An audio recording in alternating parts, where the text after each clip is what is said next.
வியாழ பகவானை ராசிதிபதியாக கொண்ட மீன ராசி என்பர்களே, கவலைகளை மறக்க வேண்டிய நாள். ஏதாவது ஒரு மனசுல கவலை போட்டுட்டே இருக்கும். பற்ற வச்சிருக்கிறவங்க,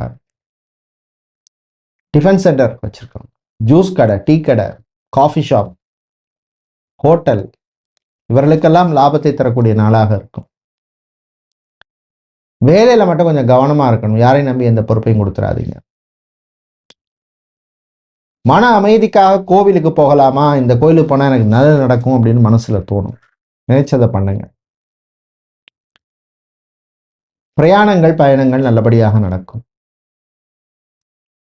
வாகனத்தை மாற்றணும், வேற வெஹிக்கிள் வாங்கணும்னு முயற்சி செய்வர்கள் அது சம்பந்தமான விஷயங்களை நீங்க ஸ்டெப்ஸ் எடுக்கலாம். நீங்கள் நல்ல பலனை பெறுவதற்கு வழிபட வேண்டிய தெய்வ வழிபாடு சொர்ண ஆகர்ஷண பைரவர் வழிபாடு. மிளகு தீபம் ஏற்றி வழிபடுங்க. அதிர்ஷ்டமான நிறம் சிவப்பு. அதிர்ஷ்டத்தை தருகின்ற எண் 8.